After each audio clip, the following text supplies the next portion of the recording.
बिस्मिल्लाहिर्रहमानिर्रहीम। अस्सलाम वालेकुम डियर स्टूडेंट्स, मैं हूं मोहम्मद अजीम शरीफ, योर फिजिक्स टीचर। तो बेटा आज का लेक्चर स्टार्ट करने से पहले हम थोड़ा सा पिछले लेक्चर का ओवरव्यू कर लेते हैं। लास्ट जो लेक्चर हमने डिस्कस किया था उसमें हमारे लेक्चर का जो टाइटल था वो यूनिवर्सल स्पीड लिमिट था फॉर द मटीरियल ऑब्जेक्ट्स। जितने भी मटीरियल ऑब्जेक्ट्स हैं उनके लिए स्पीड पे एक अपर लिमिट है जिसकी हमने लास्ट टाइम अंडरस्टैंडिंग की थी। उसमें जो पॉइंट हमने अंडरस्टैंड किए थे वो ये सबसे पहले बात की थी कि लाइट जो है it is a form of energy which produces sensation of vision, जो देखने का एहसास पैदा करती है। और इसके अलावा light consist of energy packets, they are massless particles जिन्हें आप फोटॉन्स का नाम देते हो, which travel with very high speed, बहुत ही हाई स्पीड के साथ ये मूव करते हैं। और उस स्पीड की जो वैल्यू है वो 3 × 10⁸ मीटर पर सेकेंड थी। और अगर उसको किलोमीटर पर सेकेंड में बात करेंगे तो वो कितनी थी बेटा? 3 लाख किलोमीटर पर सेकेंड थी। तो बेटा हमने ये बात की थी कि इतनी हाई स्पीड के साथ सिर्फ लाइट ही ट्रेवल करती है। अब अभी तक जितनी भी स्पीड्स मेजर की जा चुकी हैं उनमें सबसे हाई स्पीड जो है वो लाइट की स्पीड है।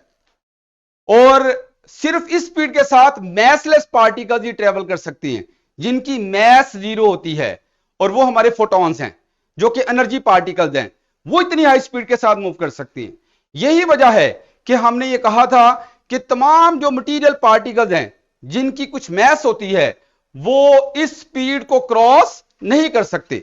अगर उन मटेरियल पार्टिकल्स को हम कहते हैं उस स्पीड पे ले जाना चाह रहे हैं, अगर उस स्पीड पे ले जाते हैं तो उनकी मैस क्या हो जाती है? इन्फिनिट हो जाती है। और इन्फिनिट मैस को मूव करवाने के लिए जो हमें एनर्जी रिक्वायर्ड है वो कितनी चाहिए बेटा? इन्फिनिट एनर्जी रिक्वायर्ड है, जो कि फिजिकली पॉसिबल नहीं है, जो कि नामुमकिन है। यही वजह है कि हम कहते हैं कि मटीरियल ऑब्जेक्ट की स्पीड के ऊपर एक अपर लिमिट लगा दी, और वो कायनात ने लगाई हुई है। तो ये था हमारा लास्ट लेक्चर। और आज जो लेक्चर हमने अंडरस्टैंड करना है ये हमारे पास चैप्टर 4 की कुछ प्रैक्टिस क्वेश्चंस हम करेंगे जो एक्सरसाइज से रिलेटेड है। तो सबसे पहले हम एमसीक्यूज को देखते हैं। तो बेटा एमसीक्यूज में सबसे पहला एमसीक्यू जरा देखें, इसमें क्या लिखा हुआ है बेटा? इसमें लिखा है the distance covered by an object in a distance time graph. यानी यहां पे रेफरेंस किसका है बेटा? डिस्टेंस टाइम ग्राफ का है। जी बेटा यहां पे जो रेफरेंस है वो डिस्टेंस टाइम ग्राफ का है। तो आपने डिस्टेंस टाइम ग्राफ से किसी ऑब्जेक्ट के डिस्टेंस कवर्ड को बताना है। तो बेटा उसके लिए ऑप्शन नीचे गिवन है, आपने बताना है कि डिस्टेंस टाइम ग्राफ से हम डिस्टेंस को कैसे कैलकुलेट कर सकते हैं। तो बेटा जरा ऑप्शन को देखो। सबसे पहली जो ऑप्शन है वो क्या लिखा हुआ है बेटा? The gradient of the graph. Gradient का मतलब क्या होता है बेटा? ग्रेडियंट आपको क्या देता है सर? स्लोप देता है। स्लोप देता है, और वो स्लोप तो है, ग्रेडियंट का मतलब ही स्लोप है। तो आप अगर ग्राफ का स्लोप निकालोगे तो क्या आपके पास आएगा बेटा? डिस्टेंस टाइम ग्राफ का स्लोप क्या देता है बेटा? जी मेरे बच्चों, वो स्पीड देता है।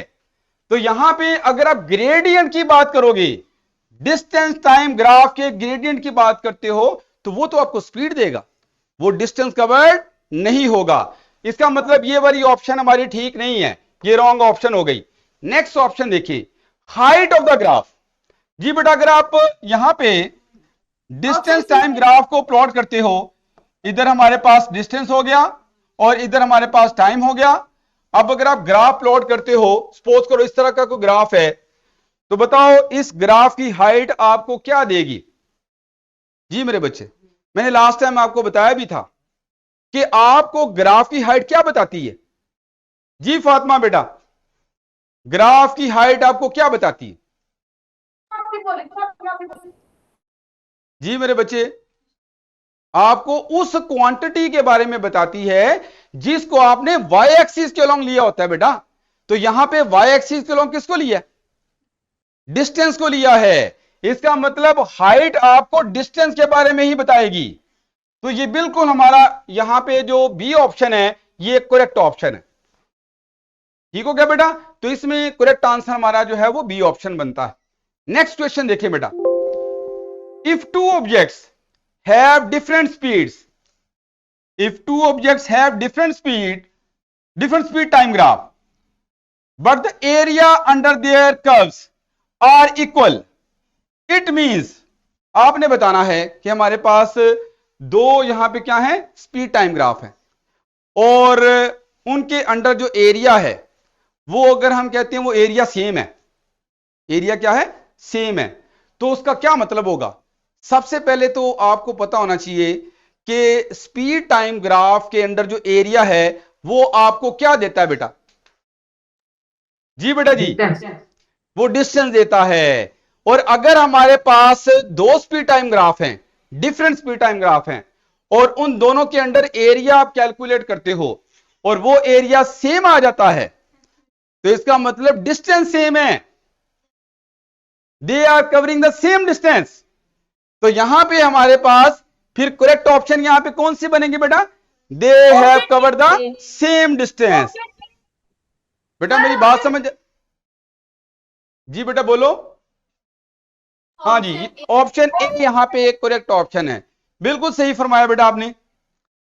बेटा यही चीजें होती हैं जो एमसीक्यूज होते हैं, वो आपके सब्जेक्ट के समझो एप्लीकेशन हैं, कॉन्सेप्ट्स हैं। अगर आपके एमसीक्यूज सही होना शुरू हो जाएं और आपके जो न्यूमेरिकल्स हैं वो आप बेहतर करना शुरू कर दो, तो समझो कि आपको अपना सब्जेक्ट आना शुरू हो गया। नेक्स्ट क्वेश्चन क्या बेटा, which part of the distance time graph shows the fastest constant speed? जी बेटा ये कौन सा ग्राफ है? नहीं बेटा, ये डिस्टेंस टाइम ग्राफ है। ये कौन सा ग्राफ है? डिस्टेंस टाइम ग्राफ है। आपने इस ग्राफ से फास्टेस्ट स्पीड को बताना है। तो बेटा डिस्टेंस टाइम ग्राफ से स्पीड कैलकुलेट करना हो तो क्या तरीकाकार है? डिस्टेंस, बेटा पहले मुझे बताओ कि डिस्टेंस टाइम ग्राफ से स्पीड कैसे कैलकुलेट होती है?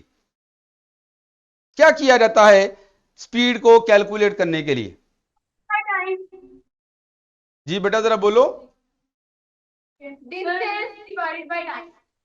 हाँ जी बेटा, आपको स्लोप निकालना पड़ेगा। डिस्टेंस टाइम ग्राफ का जो स्लोप है, यानी आप ये कह लो कि slope of DT graph, DT graph mean distance time graph, इसका जो स्लोप है वो आपको क्या देगा? वो आपको स्पीड देगा, दैट गिव स्पीड।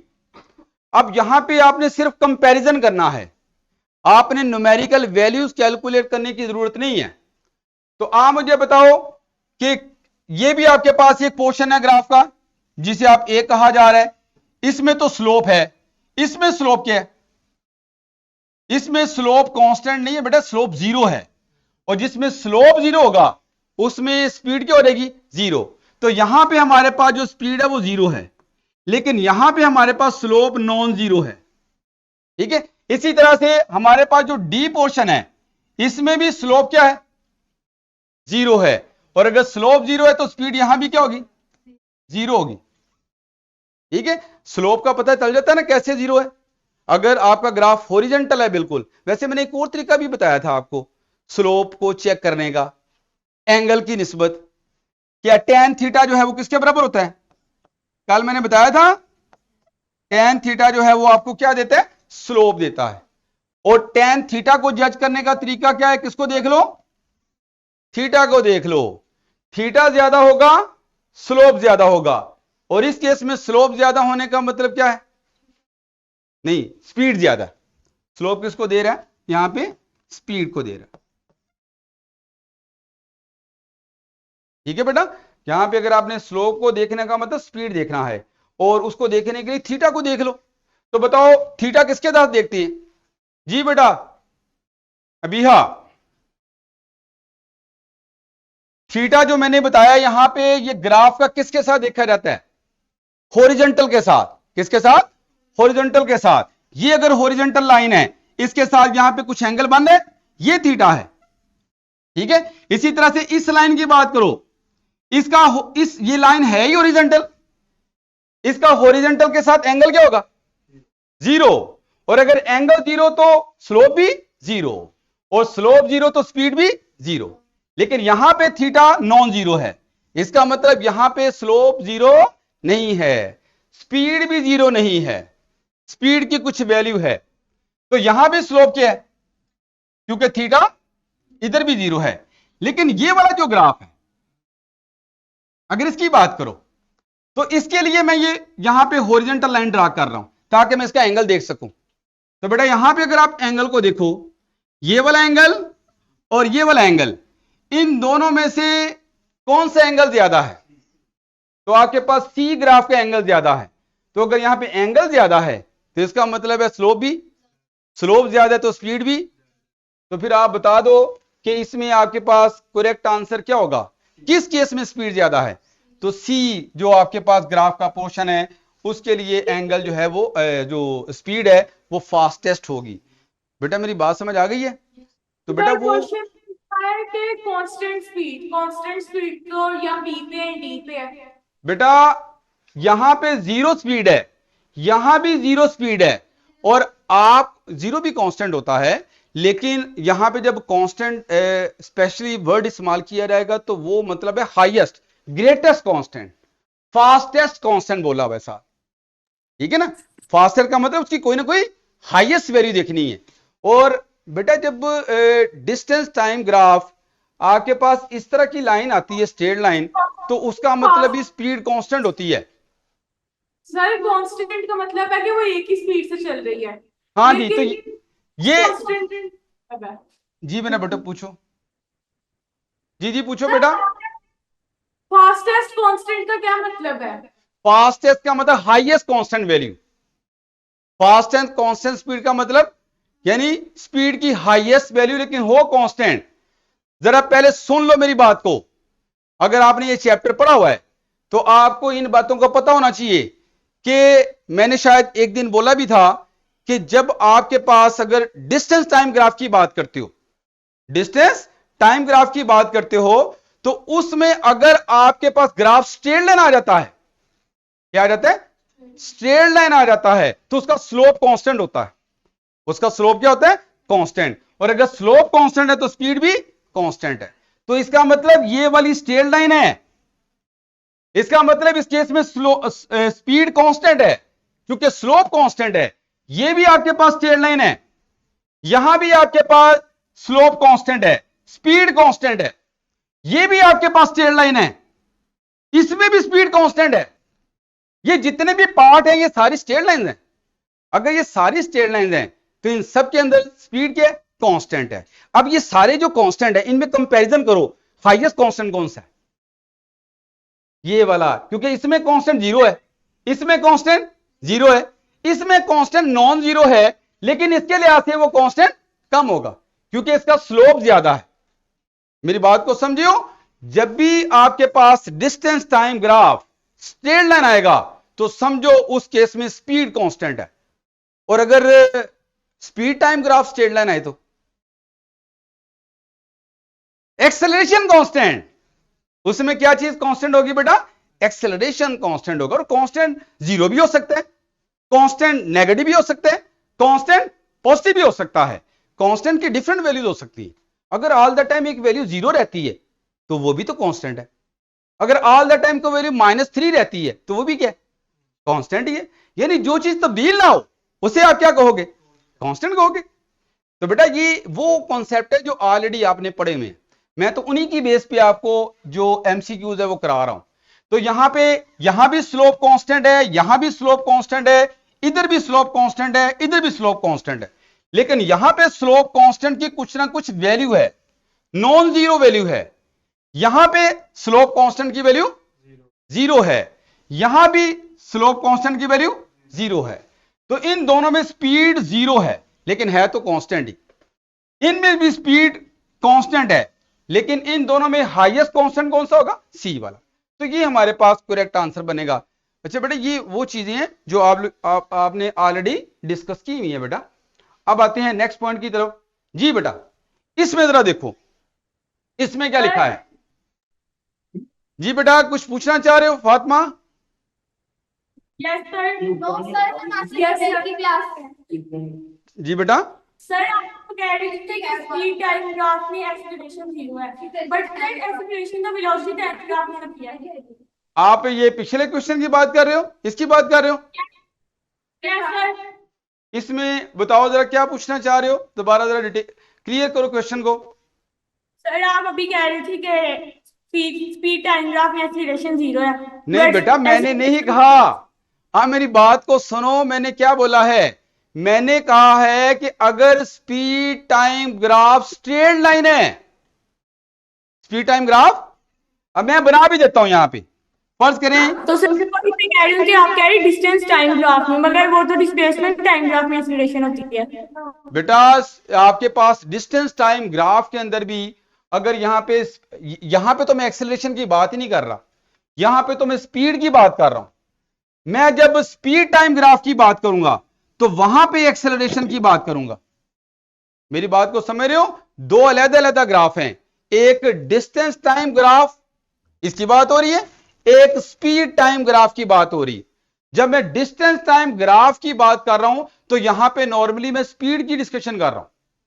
इसकी डिस्कशन कर रहा हूं स्पीड की, क्योंकि इसका स्लोप आपको क्या देता है? स्पीड देता है। जब आप स्पीड टाइम ग्राफ की बात करते हो, किसकी बात करते हो? स्पीड टाइम ग्राफ की बात करते हो, तो इसका जो स्लोप है वो आपको क्या देता है? जी बेटा, क्या देगा फातिमा बेटा? स्पीड टाइम ग्राफ का स्लोप आपको क्या देता है? अभी तक ये चीजें क्लियर नहीं है। नहीं बेटा, नहीं बेटा, एक्सेलरेशन देता है। हां, स्पीड टाइम ग्राफ के अंदर जो एरिया होता है वो आपको डिस्टेंस देता है। स्पीड टाइम ग्राफ के अंदर जो एरिया है वो आपको क्या देगा?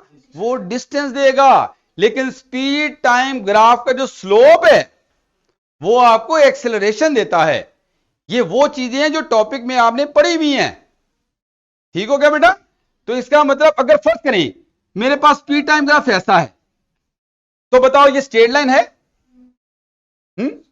स्ट्रेट लाइन है बेटा, सीधी लाइन है, स्ट्रेट लाइन है। तो यानी कर्व तो नहीं है ना? अगर ऐसी शेप होती तो उसे आप कहते कर्व। ये क्या है? स्ट्रेट लाइन है। तो बेटा जब भी स्ट्रेट लाइन आएगी तो उसमें मैंने आपको बताया है कि स्पीड टाइम ग्राफ के स्ट्रेट लाइन होने का मतलब क्या है? कि एक्सेलरेशन कांस्टेंट। एक्सेलरेशन कांस्टेंट, यहां पे एक्सेलरेशन कांस्टेंट है, लेकिन वो कांस्टेंट जीरो नहीं है। क्यों? क्योंकि यहां पे स्लोप नॉन जीरो है। Slope of the speed time graph आपको एक्सेलरेशन देता है, और अगर स्लोप नॉन जीरो है तो एक्सेलरेशन भी नॉन जीरो है, लेकिन है कांस्टेंट। है क्या बेटा? अगर मैं ऐसे लेता हूं, ये भी स्पीड टाइम ग्राफ है, बताओ अब इस केस में इसका स्लोप क्या होगा? जीरो। बेटा इसका स्लोप जीरो, तो इस केस में एक्सेलरेशन भी जीरो। अच्छा, एक्सेलरेशन अगर जीरो है तो जीरो भी तो कांस्टेंट है, जीरो भी तो है। ये क्या स्ट्रेट लाइन है? तो स्ट्रेट लाइन में हमेशा क्या आएगा? Acceleration constant. स्ट्रेट लाइन में हमेशा एक्सेलरेशन कांस्टेंट होगा। स्ट्रेट लाइन ऐसी भी हो सकती है, स्ट्रेट लाइन ऐसी भी हो सकती है, स्ट्रेट लाइन ऐसी भी हो सकती है।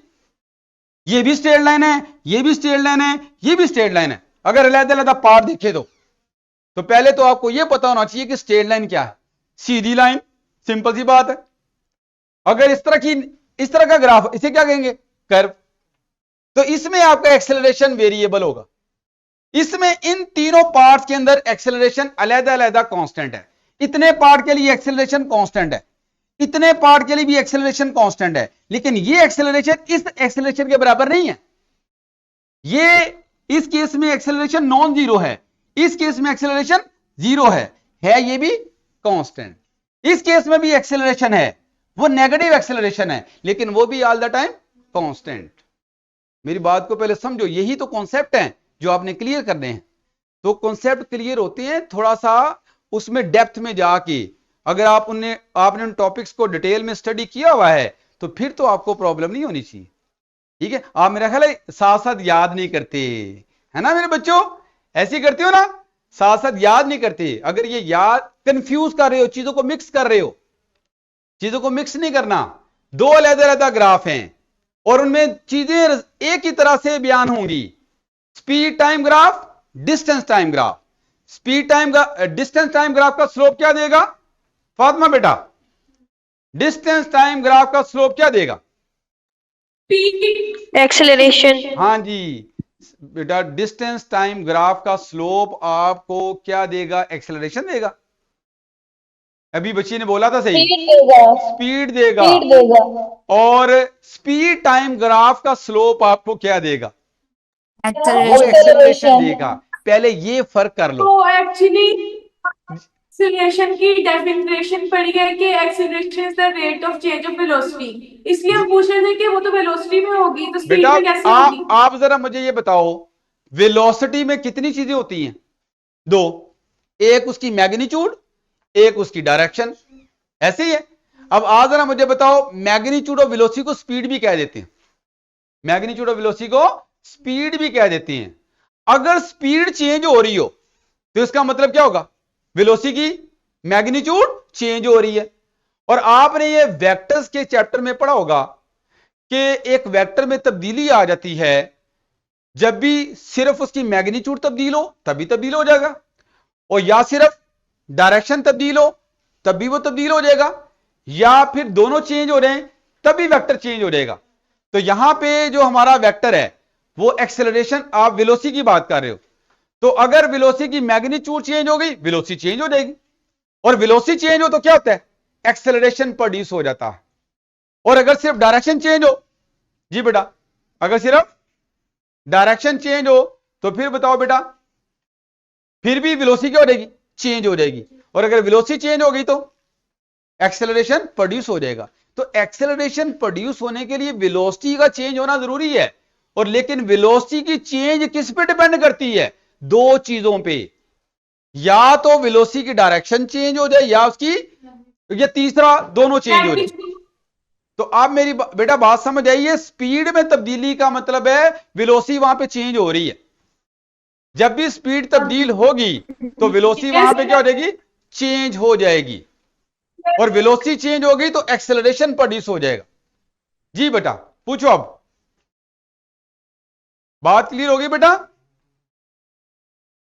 जी मेरे बच्चों, आपको समझ? यस सर, क्लियर है। ये थोड़ी यस सर। हाँ मेरे बच्चों, ये जो पॉइंट्स है ना, ये इनको जब डिफरेंशिएट कर लोगे ना तब ये पॉइंट सारे आपको समझ आना शुरू हो जाएंगे।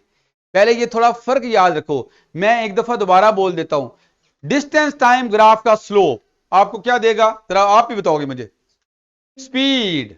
और स्पीड टाइम ग्राफ का स्लोप आपको क्या देगा? एक्सेलरेशन। और अगर स्पीड टाइम ग्राफ के अंडर एरिया निकालो तो वो एरिया क्या देगा? डिस्टेंस। वो हमने आज से मेरा ख्याल 2 दिन पहले लेक्चर पढ़ा था। तो अगर आप स्पीड टाइम ग्राफ के अंडर एरिया कैलकुलेट करोगे तो बेटा वो एरिया आपको डिस्टेंस कवर्ड देगा। तो ये 3 चीजें आपने याद रखनी। चौथी बात और याद करो जरा, वो भी क्या याद रखना है आपने, कि अगर डिस्टेंस टाइम ग्राफ आपके पास स्ट्रेट लाइन आ जाए, चाहे जैसी मर्जी स्ट्रेट लाइन हो, हॉरिजॉन्टल भी हो सकती है और स्लोपी भी हो सकती है। क्या हो सकती है? स्लोपी भी हो सकती है स्ट्रेट लाइन, या फिर हॉरिजॉन्टल भी हो सकती है।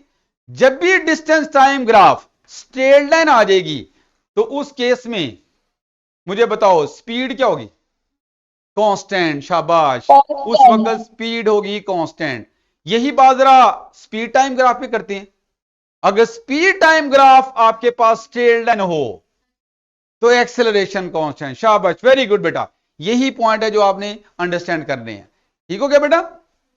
तो अब ये फिर इसका मतलब हम आगे चलें, अगला पॉइंट देख लें बेटा। चलो अब जरा बेटा ये कॉन्सेप्ट, ये चैप्टर के कॉन्सेप्ट ही ये वाले हैं, ये क्लियर होंगे तो फिर ही आप इन पॉइंट्स को अच्छे तरीके से अंडरस्टैंड करोगे। ये कंसेप्चुअल एमसीक्यूज हैं, ये सिंपल लाइनें नहीं है, कंसेप्चुअल बातें हैं। अब आ जाओ इस तरफ। इसमें क्या लिखा बेटा? Speed time graph for 2 runners are shown in figure. ये एक फिगर गिवन है, ग्राफ गिवन है। इसमें आपको 2 स्पीड टाइम ग्राफ मिल रहे हैं रनर्स के। They are running along the same track, वो एक ही ट्रैक के अलोंग ट्रेवल कर रहे हैं। ठीक हो गया बेटा? If the distance is covered by the runners are S1 and S2, यानी रनर R1 का जो रनर 1 का जो डिस्टेंस है उसे S1 कह लें और रनर 2 का जो डिस्टेंस है उसे S2 कह लें। Then which of the following is true, then इसमें कौन सी स्टेटमेंट ट्रू है? ये कौन सा ग्राफ है बेटा, बताओ जरा। पहले मुझे बताओ ये ग्राफ कौन सा है? नहीं,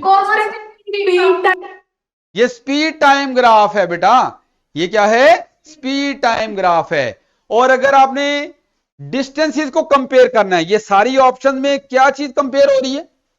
डिस्टेंसेस कंपेयर हो रही है। रनर 1 और रनर 2 इन दोनों के डिस्टेंसेस को कंपेयर किया जा रहा है। तो इसका मतलब आपने इस ग्राफ से डिस्टेंस को देखना है। किसको देखना है? डिस्टेंस। तीन तरह की मेजर ऑप्शन नजर आ रही हैं। S1 is greater than S2, क्या मतलब? रनर 1 का डिस्टेंस रनर 2 से ज्यादा है, या फिर रनर 1 का डिस्टेंस रनर 2 से कम है। और तीसरी ऑप्शन में या दोनों के डिस्टेंसेस क्या हैं? बराबर हैं। तो जरा ग्राफ को बताओ कैसे ग्राफ से डिस्टेंस देखा जाएगा? आपने नहीं बेटा बोलना, जरा अब इधर से बताओगे बेटा। आप जरा मुझे बताओ कि इस ग्राफ से, इन दोनों ग्राफ से डिस्टेंस निकालना हो, अलग अलग किसी एक ग्राफ से डिस्टेंस निकालना हो, स्पीड टाइम ग्राफ से डिस्टेंस निकालना हो, तो कैसे निकालेंगे? क्या तरीका है स्पीड टाइम ग्राफ से डिस्टेंस निकालने का? अभी बोला भी था मैंने, स्पीड टाइम ग्राफ से डिस्टेंस कैसे निकाला जाएगा? जी मेरे, क्या करना पड़ेगा? Speed multiply by time. बेटा मुझे ये बताओ, मैं फार्मूले से नहीं पूछ रहा, मैं ग्राफ से पूछ रहा हूं। ग्राफ से डिस्टेंस कवर्ड को कैलकुलेट करना हो, कौन सा ग्राफ है? स्पीड टाइम ग्राफ है। तो स्पीड टाइम क्या करना पड़ेगा बेटा? इसमें एरिया निकालना पड़ेगा। स्पीड टाइम ग्राफ के अंडर एरिया आपको डिस्टेंस कवर्ड देता है। तो बेटा अब दो ग्राफ हैं, एक ये वाला ग्राफ है, एक ये वाला ग्राफ है। पहले इस ग्राफ की बात करते हैं। तो बेटा इस ग्राफ के अंदर अगर एरिया निकालोगे तो ये बनेगा ना, ये एक छोटी सी रेक्टेंगल बनेगी, ठीक है। तो इस रेक्टेंगल का एरिया, और दूसरा अगर आप देखो दूसरा ग्राफ, उसका एरिया आपके पास ये आएगा, वो आपके पास ये सारा बनेगा यहां से लेके यहां तक। तो बताओ किस ग्राफ के अंडर एरिया ज्यादा आ रहा है? रनर 1 के ग्राफ के अंडर या रनर 2 के ग्राफ के अंडर? रनर 1। हाँ, रनर 1 के ग्राफ के अंडर एरिया ज्यादा है, और जिस केस में एरिया ज्यादा होगा उस केस में डिस्टेंस कवर्ड भी ज्यादा होगा। तो बताओ फिर इसमें कौन सी ऑप्शन ठीक है?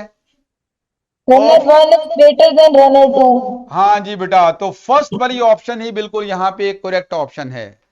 बेटा मेरी बात समझ आ गई है? चलो अगले पॉइंट पे आ जाओ जरा। अब अगले पॉइंट में हमारे पास क्या है? उसी क्वेश्चन को एक और तरह से पूछा गया, ग्राफ वही वाला है लेकिन क्वेश्चन तब्दील कर दिया है। इस क्वेश्चन में क्या है? इन द अबव क्वेश्चन, जो ऊपर वाला क्वेश्चन अभी हमने पढ़ा उसी की बात करें। Which statement must be correct, कौन सी स्टेटमेंट करेक्ट है? आपने यहां पे करेक्ट स्टेटमेंट को बताना है बेटा। तो बताओ जरा, पहली ऑप्शन में क्या लिखा है? Both runners started at the same moment. बताओ क्या यह स्टेटमेंट ठीक है कि दोनों रनर्स ने एक ही वक्त में अपनी मोशन स्टार्ट की? हाँ जी, yes. एक ही मोमेंट पे स्टार्ट की। yes, कैसे sir. पता चल रहा है? आप इस ग्राफ को देख रहे हो, इस ग्राफ की स्टार्टिंग आप एक ही जगह से देख रहे हो, इसलिए कह रहे हो। बेटा ये आपके पास जो इसके अंदर टाइम होता है ना, ये ऑब्जर्वेशन टाइम होता है। जब आपने उनको ऑब्जर्व करना शुरू किया, बेटा जरा ये गौर से सुनना, आपने ये पॉइंट समझने वाला है। मैं कहता हूं कि दो रनर जो है वो मूव कर रहे हैं, एक ने यहां से मोशन की, एक ने यहां पे, और आप इधर खड़े हो और यहां पे कोई पॉइंट है, उसे आप ले लो ए पॉइंट। जैसे ये ए पॉइंट पे आए तो आपने इन दोनों को ऑब्जर्व करना शुरू कर दिया, और आगे जाके ये बी पॉइंट पे पहुंचेंगे तो इनकी ऑब्जर्वेशन आपने एंड कर दी। तो तो ए से लेके बी तक आपने ऑब्जर्वेशन ली है, तो इसके दौरान जो टाइम है वो ये वाला टाइम होता है जिसे आप ऑब्जर्वेशन टाइम भी कहते हो या नॉर्मली टाइम इंटरवल भी कह देते हो। क्या कह देते हो? Time interval. ये इनका स्टार्टिंग टाइम नहीं है, ये क्या है? आपका ऑब्जर्वेशन टाइम है। ये तो पीछे से मूव करते हुए आ रहे थे क्योंकि पहले से इनकी कोई ना कोई स्पीड है ना। यहां भी ग्राफ की कुछ ना कुछ हाइट है, और मैंने आपको बताया था कि जो स्पीड टाइम ग्राफ में ग्राफ की हाइट किसको बताती है? हाँ जी, ये भी जरा बताओ। हाँ, नहीं बेटा, स्पीड टाइम ग्राफ में ग्राफ की हाइट किसको बताती है? जरा एक मेरी लाइन जरा। एक्सेलरेशन। नहीं मेरे बच्चे, पहले मेरी मेरे बच्चे मेरी बात सुन लो जरा, ये बात सुन लो और इसको अपने पल्ले बांध लो। वो क्या है? मैंने कहा था ग्राफ कोई भी प्लॉट किया हो, ग्राफ कोई भी ड्रा किया हो, चाहे डिस्टेंस टाइम ग्राफ हो चाहे स्पीड टाइम ग्राफ हो, उसमें जो हमारे पास ग्राफ की हाइट होती है, क्या होती है? ग्राफ की हाइट, वो आपको उस क्वांटिटी के बारे में बताती है जिसको आपने वाई एक्सिस के अलोंग लिया होता है। तो बताओ, अगर मैं स्पीड टाइम ग्राफ को देखूं तो इसमें वाई एक्सिस के अलोंग मैंने किसको लिया हुआ है? स्पीड को। तो हाइट किसको बताएगी? स्पीड को बताएगी। और अगर मैंने डिस्टेंस टाइम ग्राफ प्लॉट किया हो तो बताओ उसमें जो ग्राफ की हाइट है वो किसको बताएगी? नहीं, डिस्टेंस। डिस्टेंस को। वाई एक्सिस के अलोंग किसको लिया हुआ है? डिस्टेंस को। तो आप याद रख लो ये लाइन जो मैंने बोली है कि जो ग्राफ की हाइट है इसने आपको उस क्वांटिटी के बारे में बताना होता है जिसको आपने किधर लिया होता है बेटा? Y axis. वाई एक्सिस के अलोंग लिया होता है। इस केस में वाई एक्सिस के अलोंग स्पीड है और इस केस में वाई एक्सिस के अलोंग आपके पास क्या है? डिस्टेंस है। इस केस में ग्राफ की हाइट आपको डिस्टेंस बताएगी और इस केस में ग्राफ की हाइट आपको स्पीड बताएगी। ये जरा बातें सीखो। क्लियर हो गया बेटा? चलो, बाकी जो है वो ये हमारी एक्सरसाइज कंटिन्यू रहेगी, इंशाल्लाह हम नेक्स्ट लेक्चर में इसको देखेंगे। तो थैंक यू वेरी मच।